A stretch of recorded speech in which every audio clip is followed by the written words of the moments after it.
안녕하세요. 크리스탈과 함께 책 읽는 시간입니다. 이번에 함께 하실 작품은 헤르만 헤세의 데미안입니다. 헤르만 헤세는 독일계 스위스인으로 소설가이자 시인입니다. 1946년 노벨 문학상을 수상했습니다.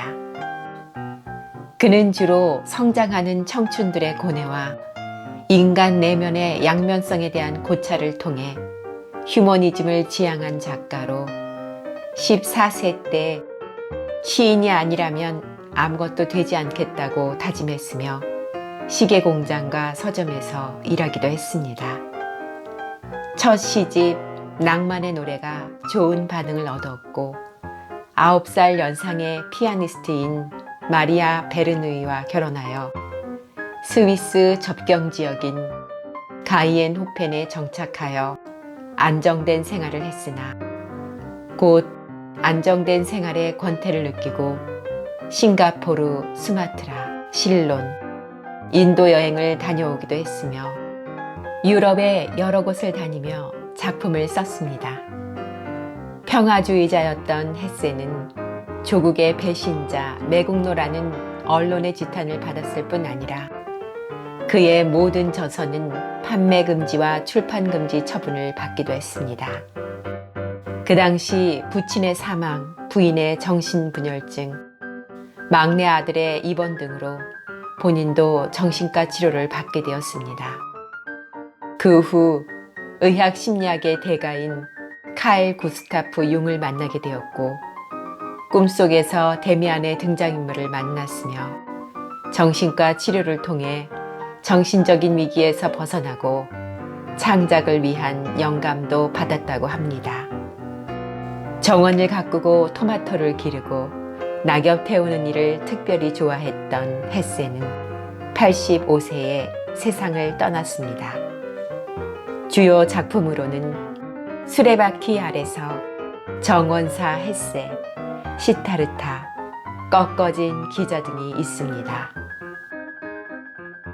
구독, 좋아요, 그리고 알림 설정 부탁드립니다.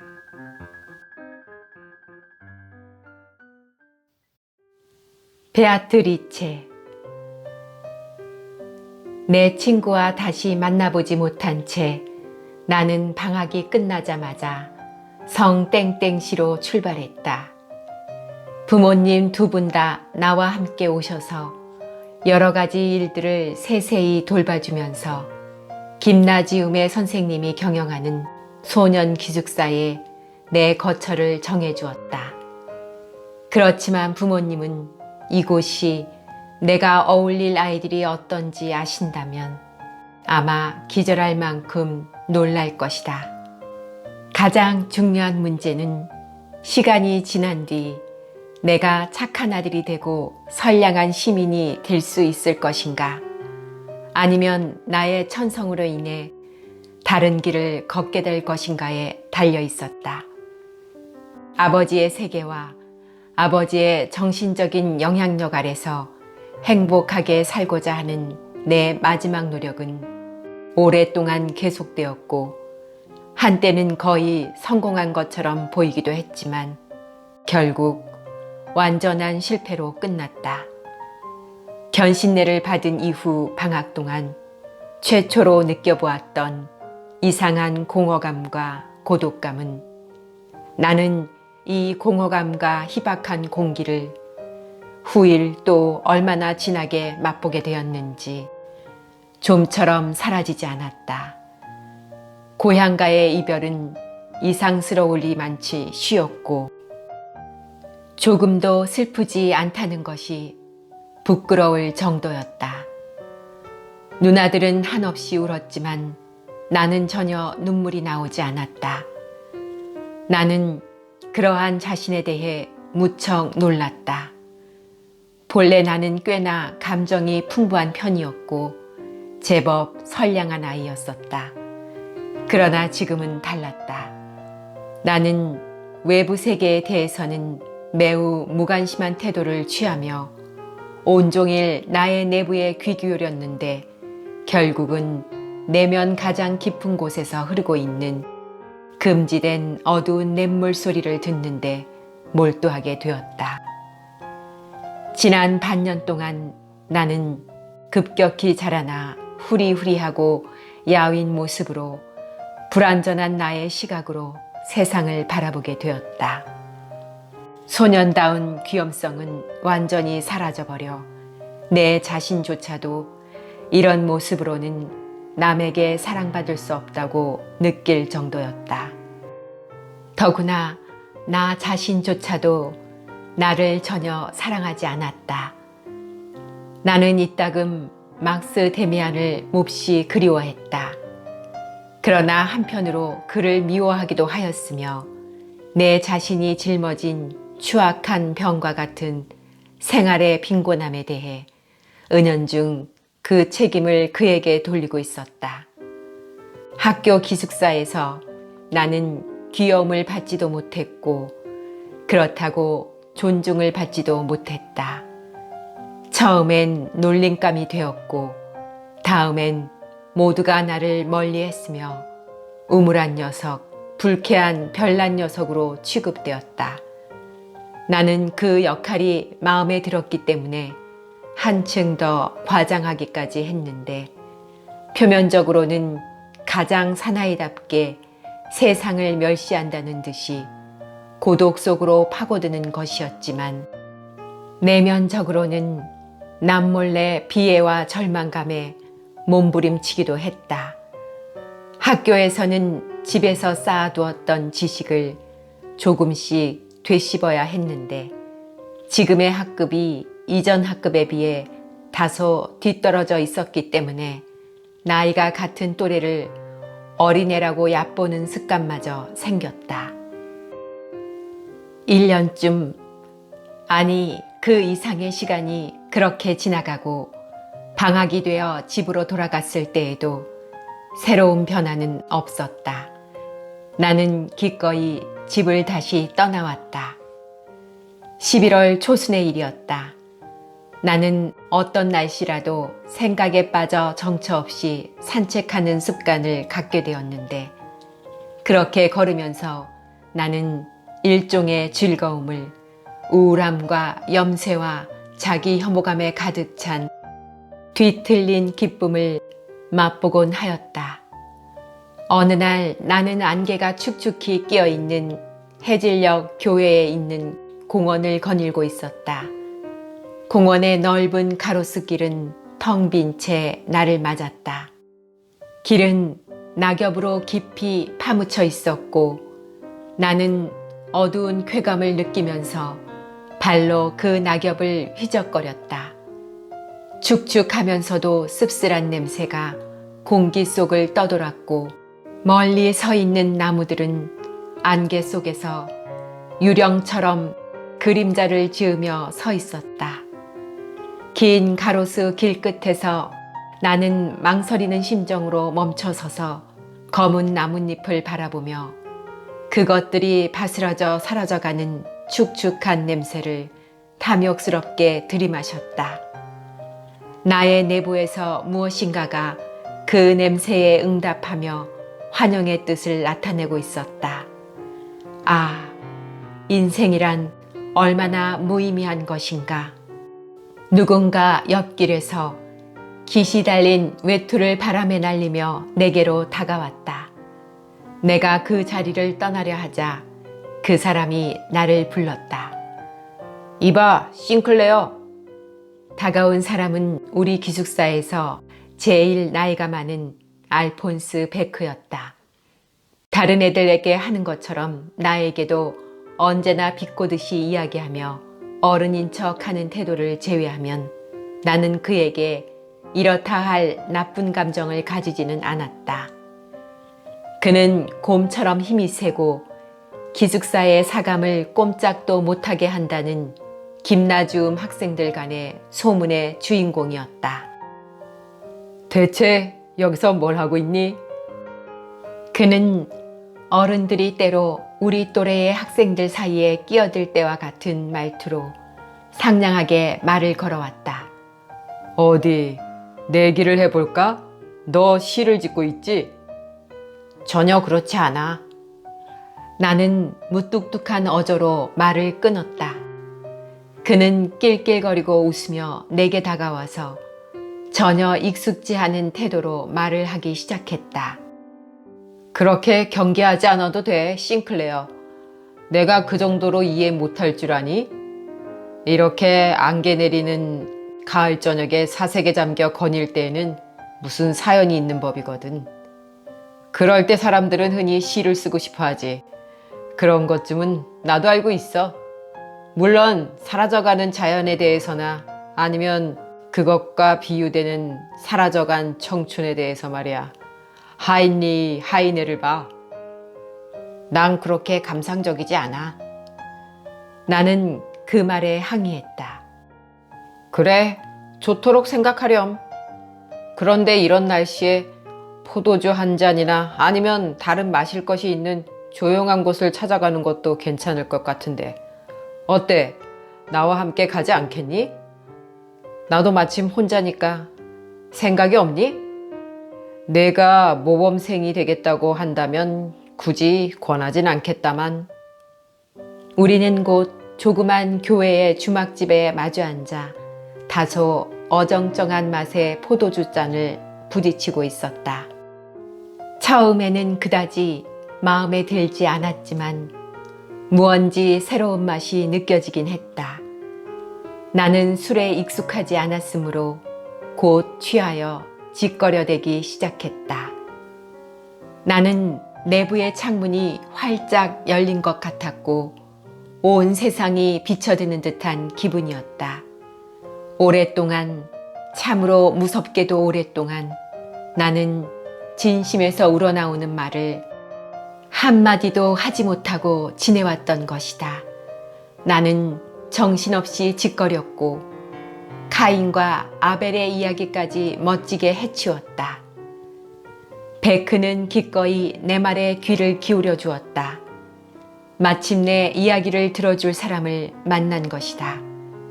그는 내 어깨를 두드리며 아주 근사한 녀석, 재주 있는 녀석이라고 불렀다. 나는 이야기하고 싶고 표현하고 싶은 욕구를 충족시켰고 그것이 인정받았다. 그것도 나이 많은 학생에게서 제법이라는 평가를 받았다는 사실에 크게 고무되어 날뛰었다. 나를 천재적인 녀석이라고 한 그의 말은 내 마음속에 감미롭고도 독한 포도주처럼 스며들었다. 세계는 새로운 빛으로 타오르기 시작했고 사상은 수백 개의 샘에서 솟구쳤으며 영혼과 불이 나의 내부에서 불타올랐다. 우리는 선생님과 그부들에 관해서도 이야기를 나누었는데 적어도 나는 우리가 멋지게 의기투합하고 있다고 생각했다. 또한 우리는 그리스인과 이교도에 관한 이야기도 했는데 그러면서 베크는 나에게 연애에 대한 고백을 들으려 애를 썼다. 그래서 나는 더 이상 이야기를 계속할 수가 없었다. 이야기거리가 될 만한 경험이 한 번도 없었기 때문이었다. 마음속에서만 느끼고 만들어내어 공상해온 것이 나의 내면을 불태우고 있었지만 그것을 술의 힘으로도 풀어낼 수는 없었다. 여자에 관해서라면 베크 자신이 훨씬 많이 알고 있었다. 나는 여자에 대한 이야기를 열심히 경청했다. 나로서는 도저히 믿어지지 않는 이야기지만 듣고 있자니 불가능하다고 생각해온 일들이 평범한 현실이 되어 당연한 것으로 생각되었다. 알폰스 베크는 18살 정도 되었을 뿐이지만 벌써 경험이 많았다. 특히 처녀들이란 아름다운 일이나 은근한 것 외에는 별 관심이 없다고 알고 있는데 물론 그것도 좋긴 하지만 그것이 전부라고는 할 수 없다는 것이었다. 그 점에 있어서는 부인네들에게 더 많은 성과를 거둘 수가 있었는데 그네들이 그 점에 대해 훨씬 많이 알고 속이 트여 있다는 것이었다. 가령 문방구 주인인 야크 겔트 씨의 부인 같은 여자와는 이야기가 잘 통하고 그 가게의 카운터 뒤에서 이제까지 해온 일들은 어떤 책에도 쓰여져 있지 않다는 것이었다. 나는 넋을 잃고 이야기에 빠져들어 멍청이 앉아 있었다.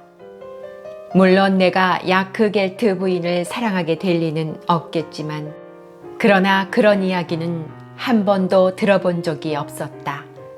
나는 꿈도 꾸어보지 못한 어떤 삶이 나이 많은 사람들에게는 흐르고 있는 것이리라. 사실 그 이야기에는 거짓말도 섞여 있는 듯 했고 그가 말한 것은 내 생각 속에서의 사랑의 맛보다 보잘것없고 평범하게 느껴지기도 했다. 그러나 어쨌든 그것들은 모두 사실이었고 생활이며 모험이었던 것이다. 지금 이 순간 그것을 모두 실제 경험하고 그 경험을 아주 일상적인 일처럼 취급하는 사람이 내 곁에 앉아 있는 것이었다. 우리의 대화는 다소 뜸해지고 활기를 잃었다. 나는 더 이상 천재적인 어린 녀석이 아니었으며 단지 어른의 말에 혹해 귀 기울이고 있는 소년에 불과했다. 그러나 그것은 수개월 동안 나의 비참한 생활에 비한다면 천국에서의 일처럼 감미롭게 들렸다. 주막에 앉아 있는 것에서부터 우리가 이야기한 것에 이르기까지 모두가 엄격히 금지되어 있는 일이었다. 그런 사실을 나는 조금씩 깨닫기 시작하였다. 그 속에서 미흡하나마 정신적인 어떤 것을 맛보았고 혁명의 징후를 감지했다. 나는 그날 밤의 일을 아주 분명하게 기억한다. 우리가 희미한 가스등을 지나 차갑고 축축한 밤 공기 속으로 귀가를 재촉했을 때 나는 생전 처음으로 취해 있었다.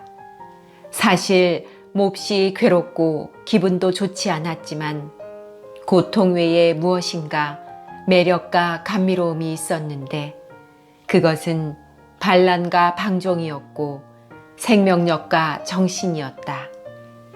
베크는 나를 보고 새파란 풋내기 녀석이라고 투덜거리며 욕하긴 했지만 나를 끝까지 책임지고 돌보아 주었다.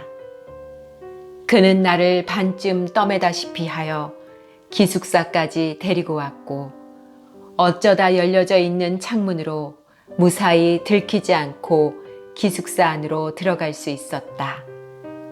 극히 짧은 동안에 깊은 잠에서 깨어나자 마음은 괴로웠고 미칠 듯한 고통이 나를 덮쳐왔다. 나는 침대에서 일어나 앉았다.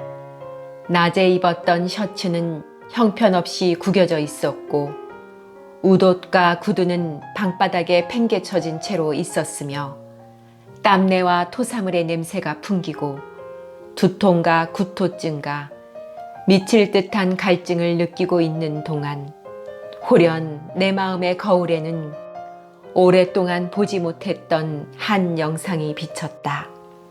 나는 고향과 부모님의 집, 아버지와 어머니, 누나들과 정원을 보았고 조용한 고향집의 내 방을 보았으며 학교와 시장을 보았고 데미안과 견신내의 장면을 보았다.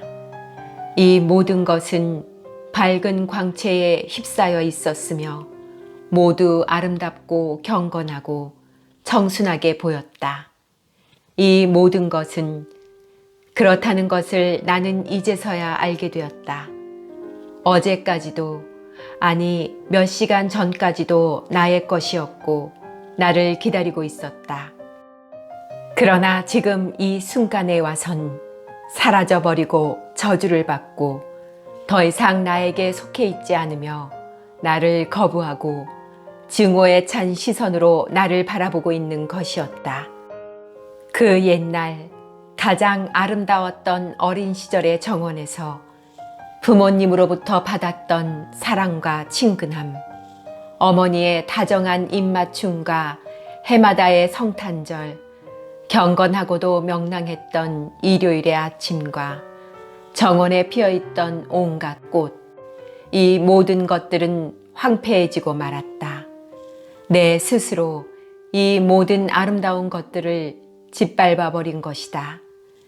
만약 지금이라도 사자가 와서 나를 묶어 쓸모없는 인간, 신성 모독자로 취급하여 교수대로 끌고 간다 하더라도 나는 아무런 이의를 제기하지 않고 기꺼이 따라가서 받아들였을 것이다. 나의 내면은 이런 상태였다.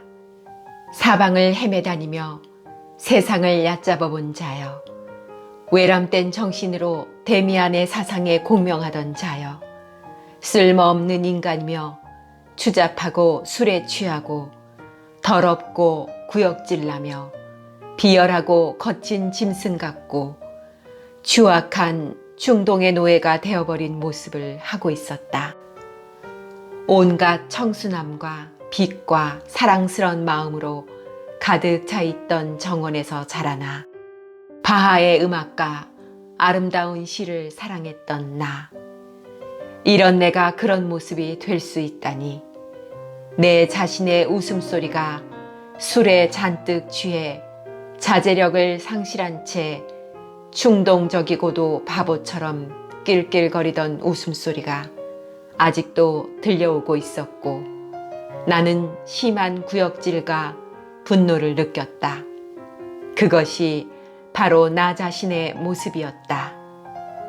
그러나 이 모든 괴로운 가책 속에서도 고통을 견디는 일은 거의 향락에 가까웠다.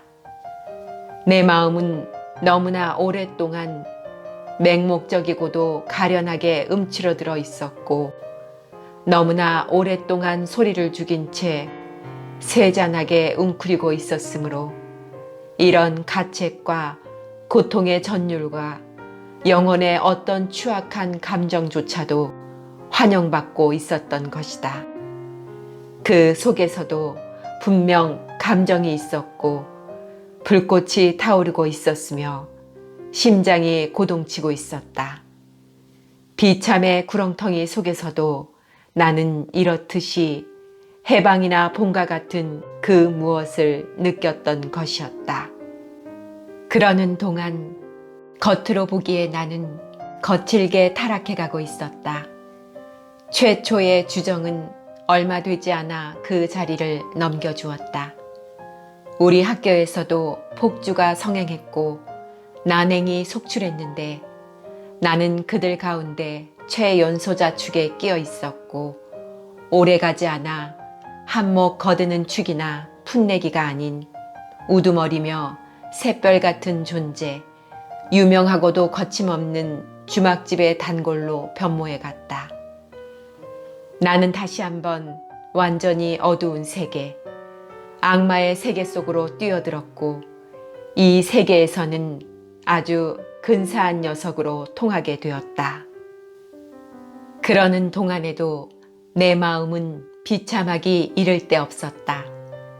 나는 내 자신을 스스로 파멸시키는 미치광이의 소굴에서 살면서 친구들에게는 대장이니 근사한 녀석이니 비상하게 날카롭고 재치가 있는 녀석이라고 인정받고 있었지만, 내 마음의 가장 깊은 곳에는 불안에 휩싸인 영혼이 두려움에 떨고 있었다.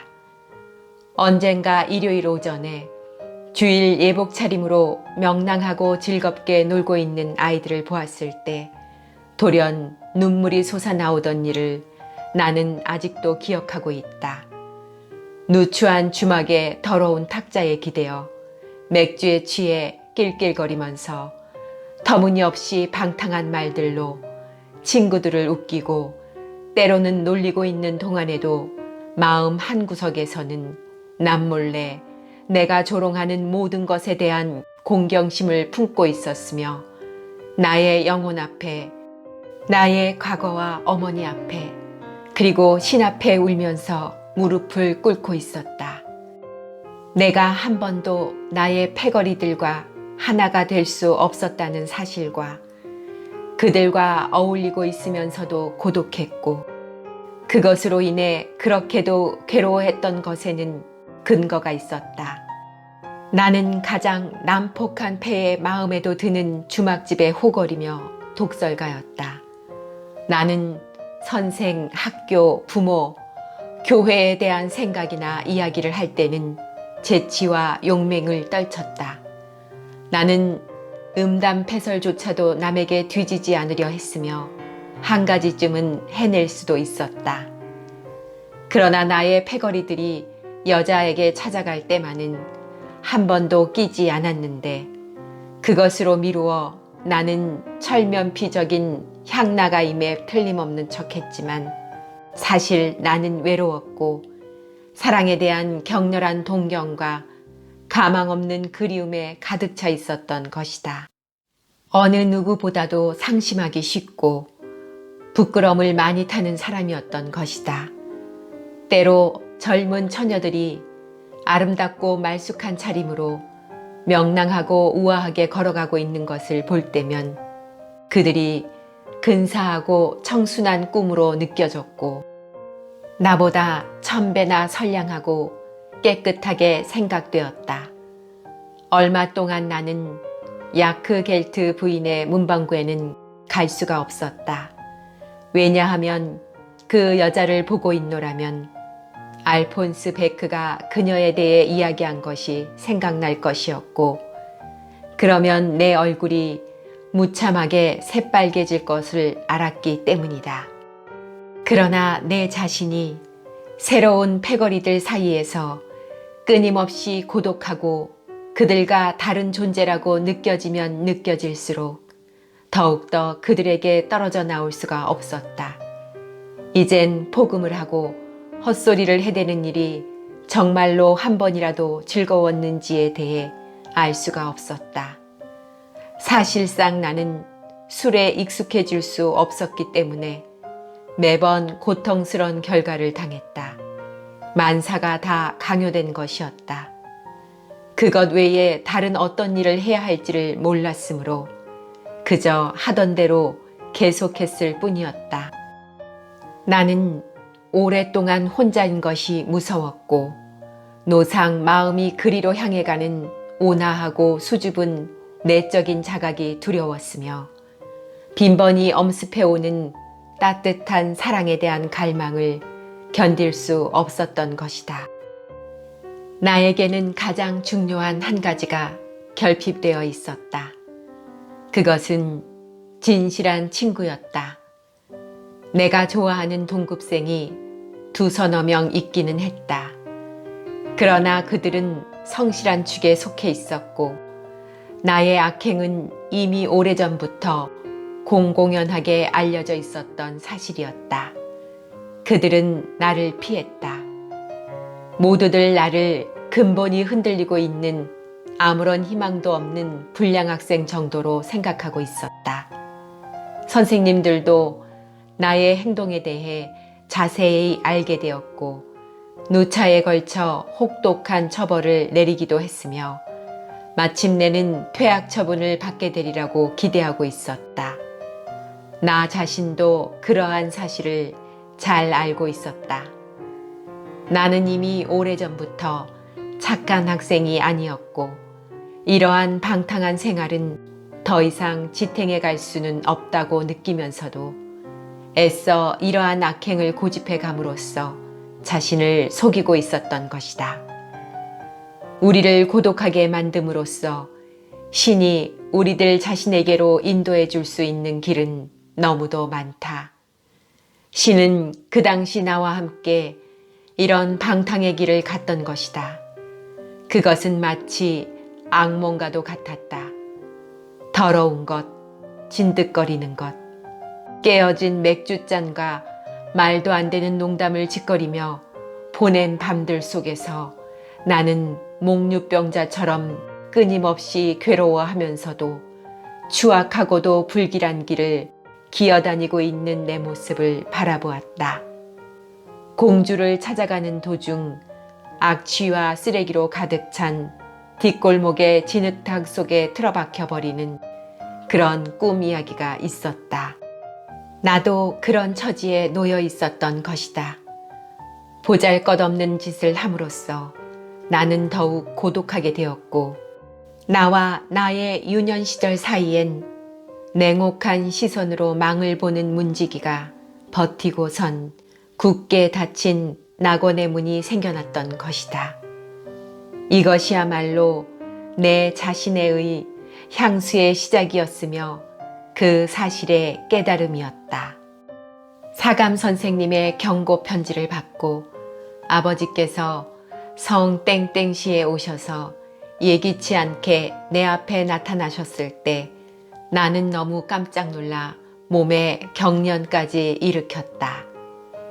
그러나 그 겨울이 다 갈 무렵 두 번째로 오셨을 때 이미 나는 냉담하고 무관심해져 있었고, 꾸중을 하고 당부를 하고 어머니를 상기시켜도 나는 별로 개의치 않게 생각하였다.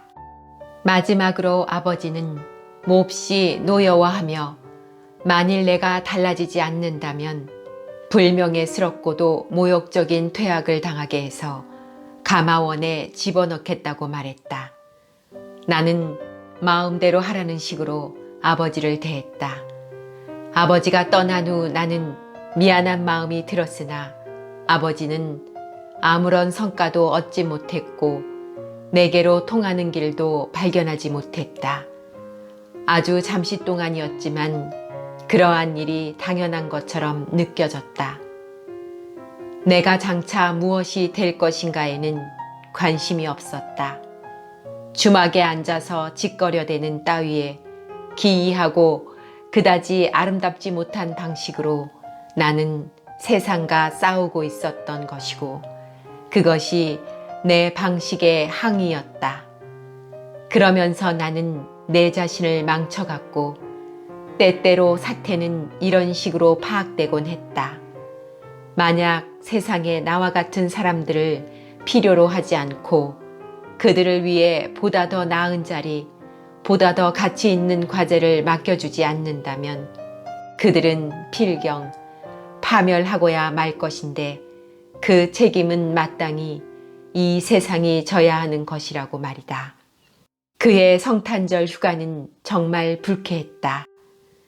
나를 본 어머니는 깜짝 놀라셨다. 나는 키가 훨씬 커졌고 야윈 얼굴은 생기 없이 축 늘어진 듯 했으며 눈 언저리엔 염증이 나서 잿빛으로 찌들어 처량하기 짝이 없었던 것이다. 갓 나기 시작한 엉성한 코 밑 수염 자국과 얼마 전부터 쓰기 시작한 안경이 나를 한층 낯설어 보이게 했다. 누나들은 뒤에서 킥킥거리고 웃었다. 나는 모든 것이 불쾌했다. 서재에서 아버지와 나눈 대화도 불쾌하고 씁쓸했으며 서너 명의 친척과 나눈 인사도 그러했다. 무엇보다도 불쾌했던 것은 성탄절 전야였다. 내가 세상에 태어나게 된 이후 이날은 우리 집에서 가장 뜻깊게 여긴 날이었고, 축제와 사랑과 감사가 넘치는 부모님과 나와의 유대를 거듭 새롭게 해주는 저녁이었던 것이다. 그러나 이번 성탄절은 매사가 답답했고 곤혹스럽기만 했다. 지금까지 그랬듯이 아버지는 그들은 그곳에서 양떼를 지키고 있었노라 하는 들판의 목동에 관한 복음서의 구절을 낭독하였고, 누나들은 기쁨에 넘쳐 선물이 놓인 책상 앞에 서 있었다. 그러나 아버지의 음성에는 즐거운 기색이 전혀 없었고 얼굴은 늙고 피곤해 보였다. 어머니도 슬픈 표정을 짓고 계셨다. 이 모든 것이 나에게는 견딜 수 없이 괴롭고 거북스러웠다. 선물과 축복, 복음서와 불을 켜놓은 트리조차 그러했다. 꿀을 바른 가자는 달콤한 냄새를 풍기며 향긋한 추억의 짙은 구름을 만들어내었다. 전나무의 향기는 지나가 버린 일들에 관한 이야기를 속삭이고 있었다. 나는 이 밤과 축제일이 한시라도 빨리 끝나기를 초조히 기다렸다. 온 겨울이 그런 식으로 지나갔다. 방학이 시작되기 전에 나는 교사회로부터 심한 경고를 받았고 제명시키겠다는 위협까지 받았다. 더 이상 이런 생활을 지속시켜 갈 수는 없었다. 될 대로 되라는 심정이었다. 나는 데미안에게 특별한 원망을 가지고 있었다. 그동안 나는 그를 한 번도 만날 수 없었다. 성 땡땡시에서의 초기 시절에 나는 그에게 2차례의 편지를 보냈다. 그러나 답장은 오지 않았다. 그래서 나는 방학 동안에 그를 방문하지 않았던 것이다. 지난 늦가을 알폰스 베크와 만났던 그 교회의 공원에 봄이 시작될 무렵 가시나무 울타리가 푸릇푸릇해지기 시작했을 때 나는 우연히 한 소녀에게 관심을 갖게 되었다. 나는 불쾌한 생각과 근심에 혼자 터덜거리고 있는 참이었다. 건강은 나빠지고 돈은 계속 모자랐고 친구에게 꾸어 쓴 액수는 점점 불어나 집에서 얼마간의 돈을 타내기 위해서는 그럴듯한 지출 명목을 생각해내야 했다. 여러 군데의 가게에도 담배나 그 밖의 다른 물건의 외상값이 자꾸 늘어나고 있었다. 그렇다고 이런 것들에 대해 심각하게 고민한 것은 아니었다. 머지않아 이곳의 생활이 끝장이 나고 내가 물속으로 뛰어들거나 아니면 가마원에 끌려가게 된다면 이런 일쯤이야 사소한 문제에 지나지 않게 될 것이었으니 말이다. 그러나 실제로는 나는 노상 그런저런 종류의 달갑지 않은 일에 직접적으로 시달리고 있었으며 그것들은 나를 몹시 억압하고 있었다. 그런 일상의 와중에서 나는 봄날의 공원에서 내 마음을 끄는 한 젊은 처녀를 만났던 것이다. 키가 크고 날씬하며 우아한 차림을 한 그 여자는 총명한 소년 같은 얼굴이었다. 첫눈에 그 여자는 내 마음에 들었는데 나는 그런 느낌의 여자를 좋아했으므로 내 상상력을 자극하기 시작했다. 나보다 나이가 별반 많지는 않아 보였다. 그러나 그녀는 훨씬 성숙하고 우아하고 윤곽이 뚜렷했으며 벌써 완전한 귀부인 티가 나고 있었다. 그러면서도 그녀에게는 내가 무엇보다도 좋아하는 교만함과 처녀다움이 내재해 있었다. 나는 한 번도 마음에 드는 여자에게 접근하는 일에 성공해 본 일이 없었고 이 여자의 경우 역시 마찬가지였다. 그러나 그녀의 인상은 과거의 어느 소녀들보다 더 깊었고 내 생활에 끼친 이 짝사랑의 영향은 실로 대단했다. 갑자기 다시금 내 앞에 고귀하고 존경심을 일으키는 영상이 나타났다.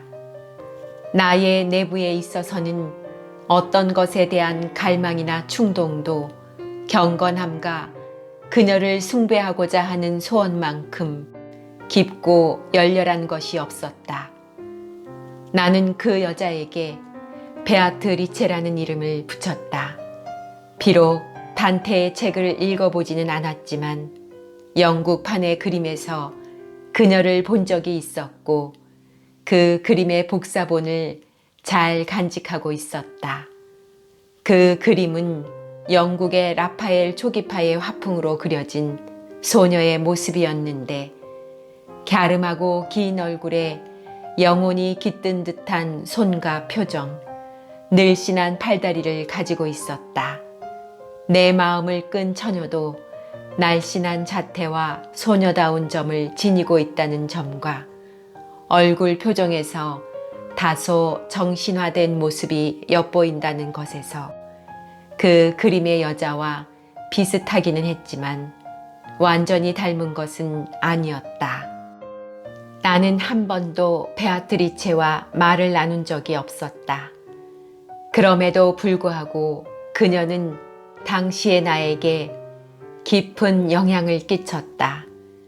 그녀는 내 앞에 자신의 모습을 나타냄으로써 내게 성스러운 전당을 열어주었고 나로 하여금 사원의 기도자가 되게끔 하였다. 시간이 지날수록 나는 주막집 순례와 밤에 방황하는 버릇에서 멀어져 갔다. 나는 다시 홀로 있을 수 있게 되었으며 독서를 즐기고 산책을 하게 되었다. 이러한 돌발적인 전향으로 나는 숱한 조소를 감수해야만 했다. 그러나 이제는 나도 사랑하고 숭배할 대상을 가지게 된 것이다. 이상이 되살아났고 예감과 신비롭게 아롱진 어스름이 생활을 채워가기 시작했다. 그것이 나를 여타의 조소에 무관심할 수 있게 해주었다.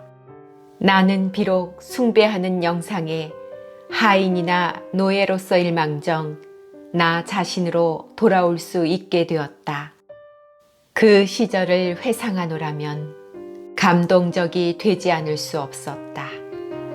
다시금 나는 진지하게 노력하여 무너져버린 생활의 폐허 속에서 밝은 세계를 건설하려 했으며 마음속에서 어둠과 악을 몰아내고 완전히 밝은 세계 속에 머물고자 하는 열망으로 신들 앞에 무릎을 꿇는 심정이 되었다.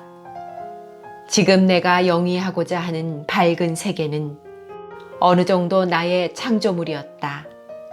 그것은 이미 어머니나 아무런 책임이 없는 안전한 곳으로 도망쳐 들어가는 것과는 다른 책임감과 일종의 자제력이 요구되는 나 자신에 의해 새롭게 발견된 자기 봉사였다. 나를 끊임없이 괴롭혀와 그것으로부터 달아나고자 애썼던 성적인 욕구도 이 성스러운 불 속에서 정신과 예배로 정화되어 갔다. 더 이상 어둡고 추악한 것들이 존재해서는 안 되었다. 신음하면서 지낸 밤들, 음란한 환상 앞에서의 심장의 고동, 금지당한 문 앞에서 엿듣던 소리, 온갖 음탕한 짓거리들도 다 존재해서는 안 되었다. 나는 이 모든 것을 대신해서 베아트리체의 초상을 모신 제단을 마련했으며 그 여자에게 또한 정신과 여러 신들에게 나를 바쳤다.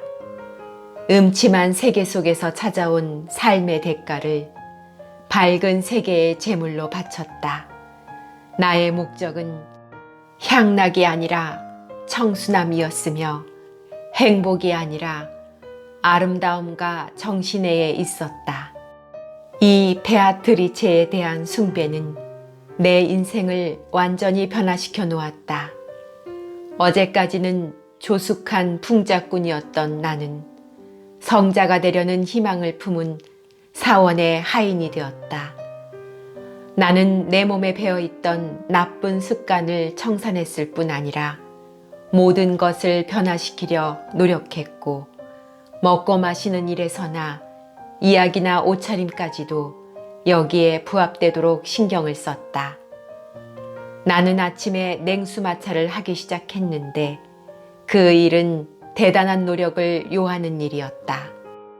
나는 진지하고 품위 있게 행동했고 자세를 똑바로 하고 천천히 위험 있게 걸으려고 애썼다.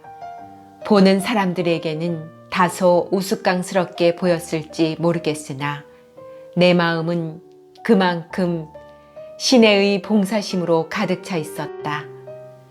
이러한 새로운 신념을 표현할 수 있는 방법을 찾기 위한 여러 가지 노력 가운데서 나는 한 가지를 중요시하게 되었다. 나는 그림을 그리기 시작했다.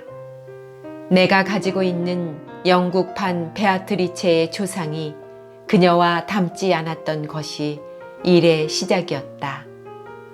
나는 그 여자를 내 나름대로 그려보려고 애썼다. 아주 새로운 기쁨과 희망을 갖고 나는 내 방에서 최근에 나는 독방을 쓰게 되었다. 깨끗한 종이와 그림 물감과 붓을 마련하고 팔레트, 유리잔, 도자기, 접시, 연필 등을 준비했다. 새로 사온 조그만 튜브 속에 들어있는 색깔 고운 템페라 물감이 나를 매혹시켰다. 지금 와서도 처음으로 물감을 뽀얀 접시 위에 짜 놓았을 때의 그 빛깔을 눈앞에서 보는 것처럼 기억해낼 수가 있다. 그것은 불타는 듯한 크롬 옥시드 초록색이었다. 나는 조심스럽게 그림을 그리기 시작했다. 얼굴을 그린다는 것은 어려운 일이었다. 그래서 처음에는 다른 것부터 시험해 보려고 했다. 장식 무늬꽃, 작은 환상적인 풍경화, 교회 앞에 서 있는 한 그루의 나무, 측백나무들이 서 있는 로마의 다리 같은 것을 그렸다. 나는 그림 그리는 일에 완전히 정신을 빼앗기기도 하고 그림 물감 상자를 처음 갖는 아이처럼 행복해 하기도 했다. 그러다 나는 드디어 베아트리체를 그리기 시작했다. 처음 몇 장은 완전히 실패하여 그것을 내던져 버렸다. 때때로 거리에서 만나곤 했던 그 소녀의 얼굴을 마음속에서 생각해내려고 하면 할수록 더 잘 되지가 않았다. 결국 나는 그 소녀를 그리는 것은 포기하고 생각나는 대로 그림 물감이나 붓이 이끌어가는 대로 얼굴을 그려가기 시작했다.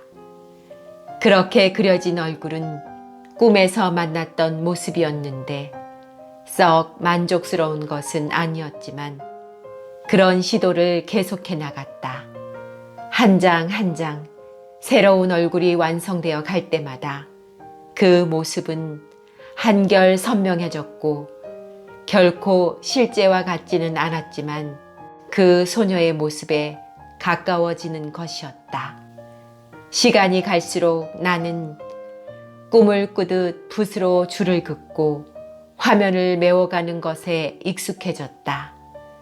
아무런 모델도 없는 그림이었지만 장난삼아 그려가는 동안 무의식 중에 형상화되어 간 것들이었다.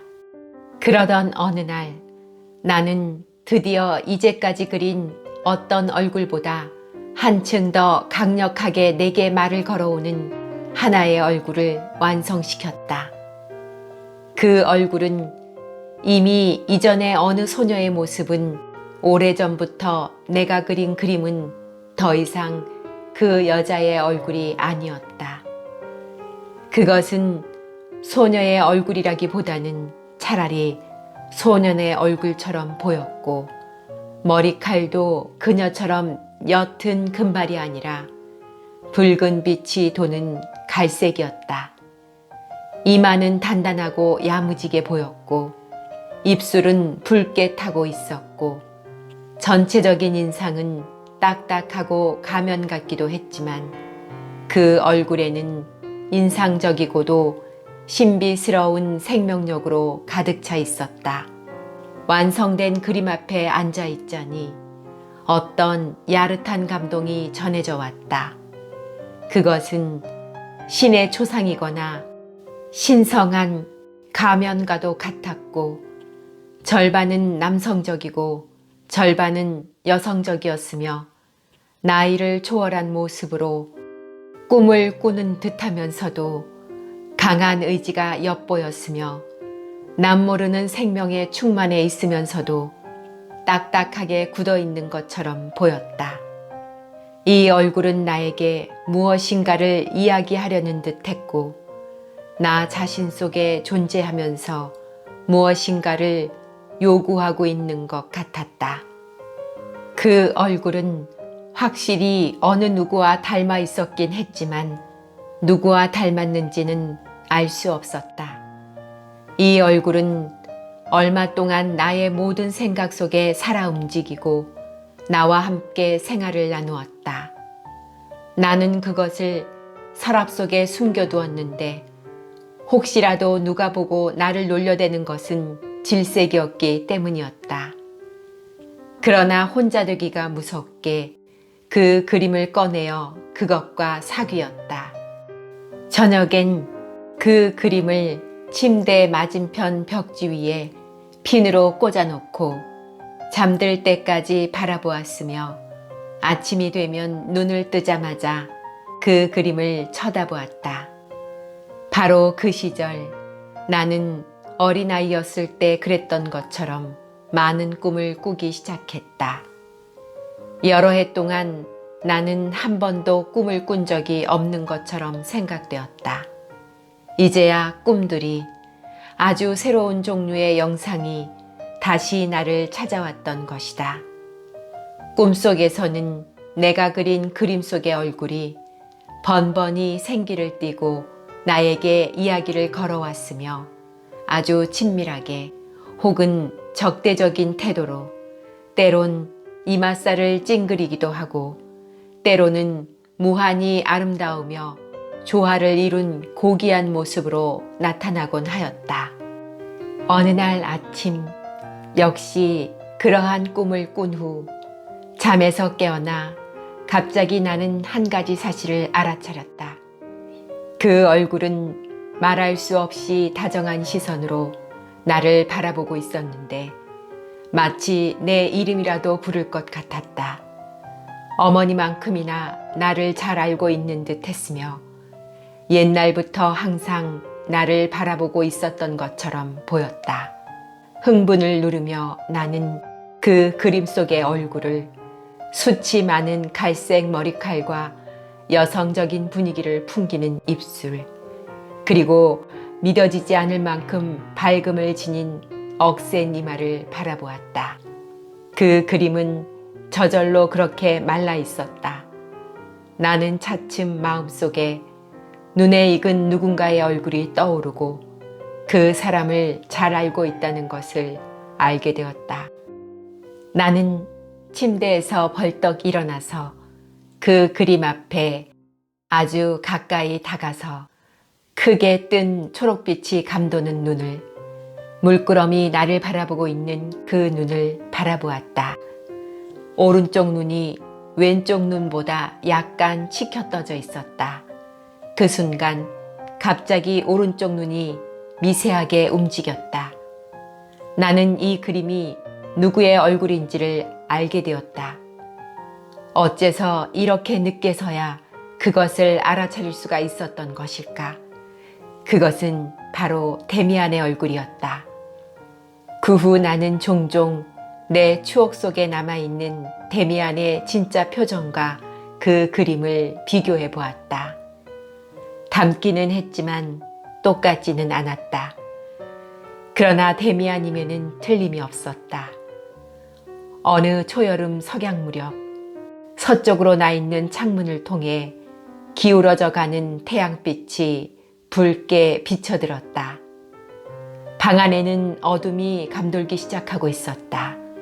나는 베아트리체의 초상, 아니 데미안의 초상을 핀으로 창틀 가운데에 고정시키고 석양이 어떻게 그것을 투사하는지 관찰하고 싶은 충동이 일었다. 얼굴의 윤곽은 없어지고 몽롱해 보였지만 붉게 그늘진 눈과 이마의 밝음과 유난스레 붉은 입술은 더욱 생생하고 깊게 타올랐다.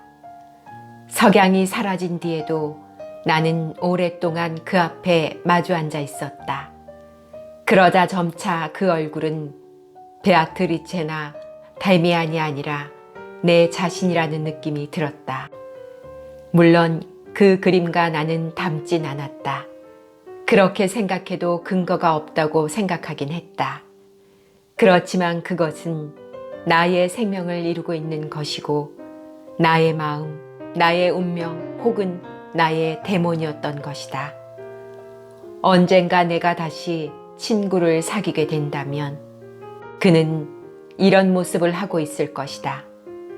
언젠가 내가 사랑하게 된다면 사랑하는 이의 모습이 이러할 것이다. 나의 삶과 죽음 역시 그러할 것이다. 이러한 생각은 나의 운명의 소리였고 리듬이었던 것이다. 그 무렵 나는 이제까지 읽었던 어떤 책보다 한층 강한 인상을 남긴 책을 한 권 읽었다. 훗날에도 니체의 책을 제외한다면 그러한 감동을 준 책은 거의 없었다. 그것은 시간과 금원이 수록되어 있는 노발리스의 책이었다. 그 내용의 대부분이 잘 이해되진 않았지만 그 구절들은 하나같이 내 마음을 이끌어주고 나를 고무시켜 주었다. 그 금원의 한 구절이 불현듯 떠올라 나는 그 구절을 펜으로 초상 아래에 적어보았다. 운명과 마음은 하나의 개념에 대한 다른 이름들이다. 그 말을 나는 그때서야 이해할 수 있었던 것이다. 내가 베아트리체라고 이름 지은 소녀와 나는 여전히 이따금 마주쳤다. 나는 이미 아무런 감동도 느끼지 않게 되었지만 늘 부드러운 화합과 감정의 어떤 예감이 느껴졌다. 그대와 나는 맺어져 함께 있는 것이다. 그러나 그대의 실체가 아니라 그대의 영상만이 그럴 뿐이다. 그대는 내 영혼의 일부분인 것이다. 라고. 막스 데미안에 대한 그리움이 다시 강렬해졌다. 나는 여러 해 동안 그의 소식을 듣지 못했다. 단 한 번 방학 때 만난 적이 있긴 했다. 지금에서야 나는 이 잠깐 동안의 만남을 이 기록 속에서 숨겨두고 있었음을 깨닫는다. 그것은 수치와 허영심에서 기인한 것이었다. 그것을 만회하지 않으면 안 되겠다. 내가 술집에 드나들던 시절에 어느 방학이었다. 언제나 피곤에 찌든 표정으로 단장을 휘두르면서 옛 모습 그대로 멸시하고 싶은 얼굴을 한 채 거리의 건달들을 구경하면서 어슬렁어슬렁 시내를 돌아다니다가 나는 그 옛날 친구가 나를 향해 걸어오고 있는 것을 보았다. 그의 모습을 발견하자마자 나는 몸이 오싹해졌다. 번갯불처럼 프란츠 크로모에 대한 생각이 떠올랐다. 제발 데미안이 그때의 일을 잊어버렸으면 좋겠는데 그에게 은혜를 입었다는 것이 그렇게 불쾌할 수가 없었다. 사실 어리석은 아이 때의 일이긴 했어도 은혜는 은혜였던 것이다. 그는 나의 인사를 기다리는 것 같았기 때문에 나도 되도록 태연하게 인사를 했는데 그는 나에게 손을 내밀었다. 옛날과 똑같은 악수였다. 확 움켜쥐는 따뜻하면서도 냉정한 남성적인 악수. 그는 내 얼굴을 자세히 들여다보며 말했다. 싱클레어, 너 많이 컸구나. 그는 전혀 변한 것 같지 않았다. 예전과 똑같이 늙어 보였고 동시에 똑같이 젊어 보였다. 우리는 함께 산책을 하며 전혀 엉뚱한 이야기만 했는데 그 당시의 이야기는 하나도 하지 않았다. 예전에 내가 몇 번이나 답장도 받지 못한 편지를 보냈던 일이 생각났다. 아, 제발 그가 그 일을 기억해내지 못했으면 좋겠는데 그 바보 같은 편지를. 그는 편지에 대해서 한마디도 하지 않았다. 그때는 내게 베아트리체도 초상도 없었으며 황량한 시기에 한복판에 있었던 시절이었다. 교회로 나가자 나는 주막집에 가자고 제의를 했다. 그는 함께 갔다. 나는 잔뜩 폼을 내며 포도주 한 병을 주문해 잔에 채우고 그와 잔을 부딪히고는 학생들과 그랬던 것처럼 첫 잔을 단숨에 마셔버렸다. 술을 자주 마시니? 그가 나에게 물었다. 응, 물론. 나는 나른한 어조로 말했다. 그 밖에 무슨 할 일이 있니? 아직까지는 그 이상 재미있는 일이 없으니까. 넌 그렇게 생각하고 있니? 그래, 그럴지도 모르지. 제법 근사한 점도 있으니까 말이야. 도치의 황홀감과 바커스적인 요소 말이야. 그러나 주막집에서 마냥 시간을 낭비해버리는 사람들에게는 그런 멋이 쉽게 사라져 버릴 거라고 생각해. 술집이나 찾아다니는 일은 진짜 속물적이라는 생각이 들어. 어떤 때는 하룻밤 내내 타오르는 관솔불 곁에서 진짜 아름다운 도치경과 흥분을 맛보는 것도 괜찮겠지. 그러나 언제나 그런 식으로 자꾸 술잔을 비워댄다는 것이 정말 잘하는 짓일까? 매일 밤 단골 주막 술상을 보고 있는 파우스트를 생각할 수 있겠니? 나는 술을 마시며 저기에 찬 눈으로 그를 쳐다보았다. 그래, 누구나가 다 파우스트는 아니니까. 나는 짤막하게 대꾸했다. 그는 다소 어이없다는 듯이 나를 바라보았다. 그리고 나서 그는 예전처럼 싱싱하고도 우월감을 느끼게 하는 웃음을 웃었다. 무엇 때문에 우리가 그런 걸 가지고 다투는 거지? 하여간 술꾼들이나 건달의 생활이 어찌 보면 모범적인 시민의 생활보다는 훨씬 더 생기 있는 것인지도 몰라.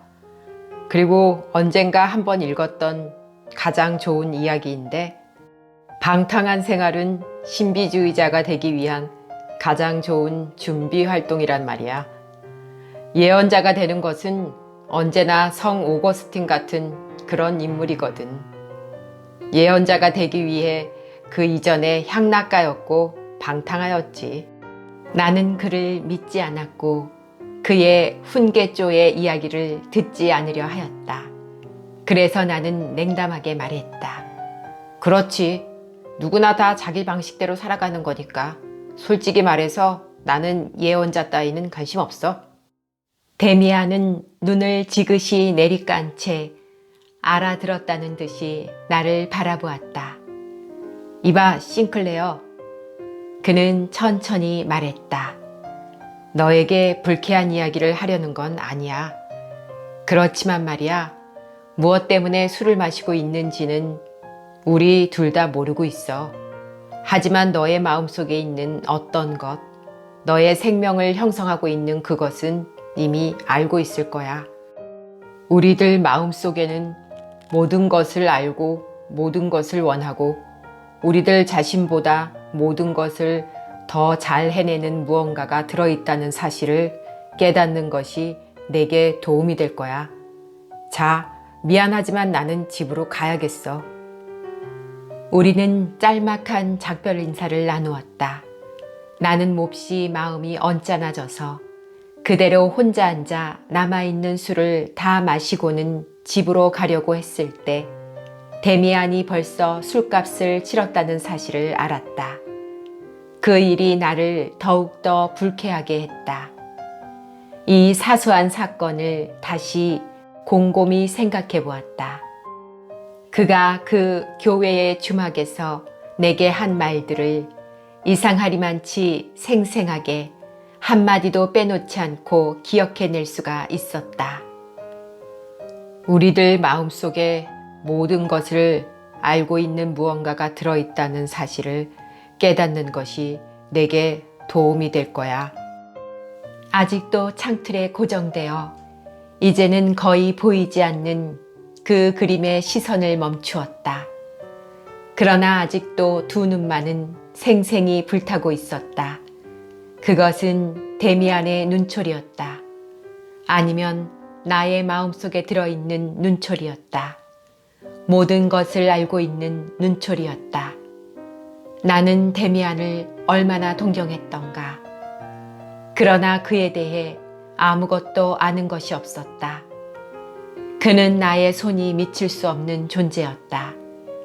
그는 아마 어디선가 공부를 계속하고 있을 터이고 그가 김나지움을 졸업한 후 그의 어머니도 우리 고장을 떠났다는 사실만을 알고 있을 뿐이었다.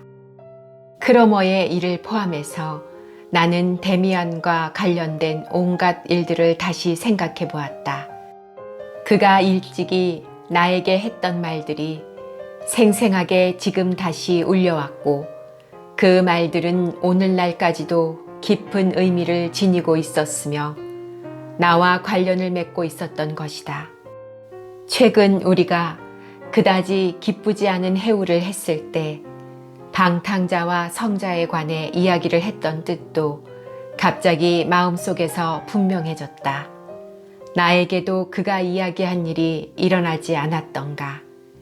새로운 삶에 대한 충동과 함께 순수함에 대한 욕구와 성스러움에 대한 동경이 나의 마음속에서 솟구쳐 오르기까지 나 역시 술주정과 더러움과 마비와 방탕 속에서 헤매지 않았던가. 이렇게 기억을 더듬고 있는 동안 밤이 깊어갔고 밖에서는 비가 내리고 있었다. 나의 기억 속에서도 비가 내리는 소리가 들려왔다. 밤나무 아래에서 그가 프란츠 클로머에 대해 묻고 그와 관련된 나의 비밀을 알아맞히던 때의 빗소리였다. 학교를 오가는 길에 나누었던 대화, 견신내 수업 시간 등의 기억이 꼬리를 물고 떠올랐다. 그리고 마지막으로 막스 데미안과 맨 처음 만났던 기억이 떠올랐다. 그땐 무슨 문제가 있었던가? 그 대답은 당장에 생각해 둘 수가 없었다. 나는 시간을 갖고 곰곰이 그 기억을 되살리기에 열중했다. 그러자 그 생각도 다시 떠올랐다. 그가 카인에 대한 의견을 말한 뒤 우리들은 우리 집 앞에 서 있었다. 그리고 우리 집 현관 아치 밑에 초석 위에 새겨져 있는 낡고 퇴색한 문장에 관한 이야기를 했다. 그는 그것에 대해 흥미를 느꼈으며 누구나 그런 물건에 대해 관심을 가져야 한다고 말했었다. 그날 밤 나는 데미안과 그 문장의 꿈을 꾸었다. 데미안이 그것을 손에 쥐고 있었는데 어떤 때는 조그마한 잿빛이 되었다가도 때로는 굉장히 커져서 여러 빛깔을 띠기도 했었는데 그럼에도 불구하고 그는 나에게 언제나 한 가지이고 똑같은 문장이라고 설명해 주는 것이었다. 그러면서 마지막으로 그는 나에게 그 문장을 삼키라고 명령했다. 그것을 삼키자 나는 기겁을 했다. 삼킨 문장 속의 새가 다시 살아나서 내 배를 채우고 뱃속을 쪼아대는 것처럼 느껴졌기 때문이었다. 죽을 것 같은 두려움을 느끼며 나는 놀라서 잠을 깼다. 정신이 맑아졌다. 그때가 한밤중이었고 방 안으로 비가 들이치는 소리가 들렸다. 창문을 닫으려고 일어났을 때 방바닥에 있던 무언가 흰 것을 밟았다. 아침에서야 그것이 내가 그린 그림이라는 걸 깨달았다. 그림은 물에 젖은 채로 방바닥에 떨어져 불룩하게 부풀어 올라 있었다. 나는 그것을 말리기 위해 흡수지 사이에 끼워 두꺼운 책 속에 넣어두었다. 다음 날 다시 보니 잘 말라 있었으나 그림은 변해 있었다. 붉은 입술은 다소 창백해지고 어느 정도 가늘어져 있었다. 이제야말로 정말 데미안의 입 그대로였다. 나는 새종이에 그 문장의 새를 그리기 시작했다. 본래의 그 새 모양을 똑똑히 기억하고 있지 못했지만 어렴풋이 기억을 더듬어 보면 그것은 너무 낡아서 때때로 다시 색칠을 했기 때문에 어떤 부분은 가까이에서조차도 잘 알아볼 수가 없었다. 그 새는 서 있었거나 아니면 무엇인가의 위에 앉아 있었는데 아마도 한 송이 꽃이었거나 바구니 혹은 둥우리 아니면 나무 꼭대기였을 것이다. 나는 사소한 것에 신경 쓰지 않고 분명히 생각해낼 수 있는 부분부터 그려가기 시작했다. 어떤 분명치 않은 욕구에서 나는 곧 강한 색깔을 쓰기 시작했다. 새의 머리는 내 그림에서는 황금빛이었다. 기분이 내키는 대로 그려나갔고 그 그림은 며칠 안에 완성되었다. 그것은 날카롭고 겁없어 보이는 대담한 매의 머리를 가진 한 마리의 커다란 새였다. 그 새의 반신은 푸른 하늘을 배경으로 어두운 지구에 박혀 있었고 마치 커다란 알에서 깨어나오려고 몸부림치고 있었다. 그 그림을 바라보면 바라볼수록 나에게는 꿈속에서 보았던 아롱진 문장처럼 여겨지는 것이었다. 주소를 안다 하더라도 데미안에게 편지를 쓴다는 것은 불가능한 일이었다. 그러나 나는 그 당시에 무슨 일을 하든지 느끼던 몽상 같은 예감으로 그것이 그에게 전해지거나 그렇지 못하거나 간에 그에게 그 새의 그림을 보내기로 마음먹었다. 나는 그 위에다 아무것도 내 이름조차도 적지 않고 가장자리를 조심해서 오려내고 커다란 봉투에 데미안의 옛날 주소를 썼다. 그리고 그것을 붙였다. 시험이 다가왔고 나는 옛날보다 더 열심히 공부하지 않으면 안 되었다. 내가 행실을 고친 이후로 선생님들은 너그럽게 대해 주셨다. 지금도 역시 썩 선량한 학생이라 할 수는 없었지만 어느 누구도 반년 전에 퇴학 처분 경고에 대한 기억을 들추어내는 사람은 없었다. 아버지께서도 이제는 비난이나 위협조가 아닌 옛날 어조로 편지를 보냈다. 그러나 나는 아버지에게나 다른 어떤 사람에게도 어떻게 그런 변화가 일어나게 되었는지 설명하고 싶은 생각은 없었다. 이 변화가 부모님이나 선생님들의 기대와 일치되었다는 것은 우연이었다. 이 변화로 나는 다른 사람과 어울리지 않았고 남이 나에게 다가오는 것 또한 허용하지 않았으며 단지 나를 한층 더 고독하게 만들었다. 나는 그 어느 곳인가를 데미안을 멀고 먼 운명의 목표로 삼고 있었다. 사실상 그것을 확실히 알지 못하고 그 한복판에 서 있었던 것이다. 그것은 물론 베아트리체에게서 비롯된 것이었다.